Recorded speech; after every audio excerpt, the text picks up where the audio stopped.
Doctor ایما مونرک کے لیے کام کر رہی ہوتی ہے جو کہ مانسٹرز کو کنٹرول کرتی ہے، اور وہ اپنے ہسبینڈ مارک سے علیحدہ ہو چکی ہے اور اپنی جوان بیٹی کے ساتھ چائنا میں رہتی ہے، جہاں لیب میں نئے مانسٹرز جو کہ بٹر فلائی کی طرح کا ہوتا ہے اس کو پیدا کیا جاتا ہے۔ وہ پیدا ہوتے ہی پینک ہو جاتا ہے اور ڈاکٹر ایما وہ ڈیوائس استعمال کرتی ہے جو کہ مارک نے بنائی تھی، جو کہ فریکوینسیز کے ذریعے مانسٹرز کو کول ڈاؤن اور سگنلز کرتی ہے۔ اس کے بعد وہاں پر ٹیررسٹ آ جاتے ہیں اور وہاں پر تمام ٹیمز کو مار دیتے ہیں، جو کہ ایلن کی ٹیم ہوتی ہے۔ ایلن ڈاکٹر ایما اور اس کی بیٹی کو اغوا کر کے ساتھ لے جاتے ہیں اور ان کا مقصد تمام مانسٹرز کو آزاد کروانا ہوتا ہے تاکہ دنیا میں جو تباہی مچی ہے اس کا بیلنس ہو سکے۔ وہ ان کو اغوا کر کے انٹارکٹیکا میں لے جاتا ہے، وہاں پر وہ ڈریگن نما مانسٹرز کو آزاد کرنے کی کوشش کرتے ہیں۔ ڈاکٹر سروزیا اپنی ٹیم کے ساتھ مارک کو ڈھونڈتی ہے اور ڈاکٹر ایما کو آزاد کرانے کے لیے کوشش کرتی ہے اور اس کو ٹریس کر لیتی ہے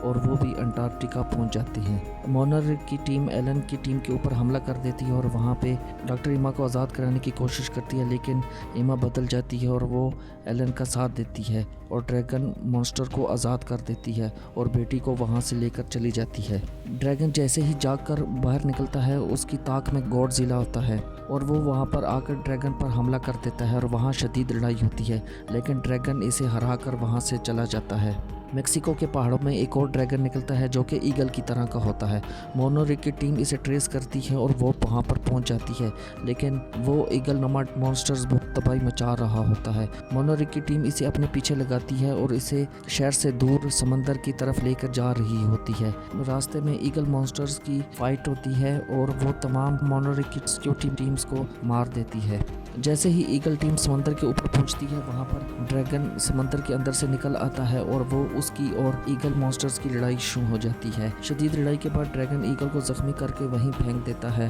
اور وہ مونرک کی ٹیم کے پیچھے پڑ جاتا ہے۔ اس پر فوجی ایک ایسی قسم کا میزائل مار دیتے ہیں جو کہ 2 کلومیٹر کے ایریے میں آکسیجن ختم کر کے تمام جانداروں کو مار دیتا ہے، لیکن وہاں پر گوڈزیلا پہنچ جاتا ہے اور وہ سمندر سے نکل کے ڈریگن پر حملہ کر دیتا ہے۔ گوڈزیلا اور ڈریگن کی شدید لڑائی ہو رہی ہوتی ہے۔ گوڈزیلا جیسے ہی ڈریگن کو مارنے لگتا ہے اوپر سے میزائل آ جاتا ہے اور میزائل گوڈزیلا کو ہٹ کر دیتا ہے۔ وہاں پر شدید قسم کا بلاسٹ ہوتا ہے اور سمندر کے اندر تمام مچھلیاں اور جاندار سب مر جاتے ہیں اور گوڈزیلا شدید زخمی ہو کر سمندر کے اندر چلا جاتا ہے اور ڈریگن پہلے سے زیادہ طاقتور ہو جاتا ہے اور وہاں سے اڑ کر وہ دور چلا جاتا ہے۔ ڈریگن ایک پہاڑ پر چلا جاتا ہے اور وہاں سے وہ اس قسم کا سگنل دیتا ہے جس سے دنیا میں چھپے ہوئے تمام قسم کے مانسٹرز جاگ پڑتے ہیں اور وہ پوری دنیا میں تباہی مچانے لگ جاتے ہیں۔ اب دنیا کو بچانے کے لیے گوڈزیلا کی ضرورت ہوتی ہے، تو مونرک کی ٹیم گوڈزیلا کو ڈھونڈتے ڈھونڈتے سمندر کے نیچے چلے جاتے ہیں اور سمندر کے نیچے وہ دیکھتے ہیں کہ ایک پورا شہر ہوتا تھا جہاں انسان اور گوڈزیلا اکٹھے رہتے تھے۔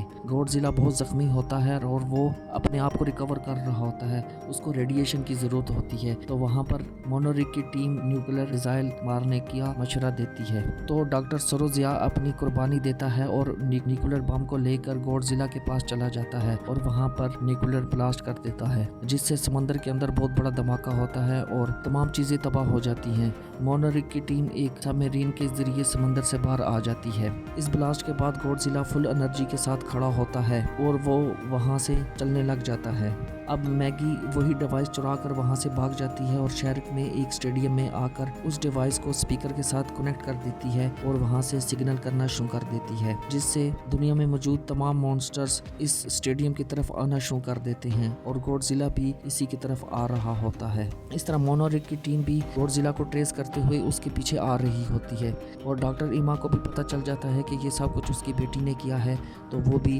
اسی اسٹیڈیم کی طرف اس کو بچانے کے لیے آ رہی ہوتی ہے۔ وہاں پر ڈریگن اور گوڈزیلا پہنچ جاتے ہیں اور ڈریگن اور گوڈزیلا کی شدید لڑائی ہو رہی ہوتی ہے۔ ڈریگن اب بھی زیادہ پاورفل ہوتا ہے، اس کی مدد کے لیے وہی پیدا کی گئی بٹر فلائی مانسٹر آ جاتی ہے اور ڈریگن پر حملہ کر دیتی ہے۔ جیسے ہی وہ اس پر حملہ کرنے لگتی ہے تو ایگل مانسٹر آ جاتا ہے اور دونوں کی شدید فائٹ ہوتی ہے جس سے بٹر فلائی مانسٹر آخر میں ایگل کو مار دیتی ہے اور خود شدید زخمی ہو جاتی ہے۔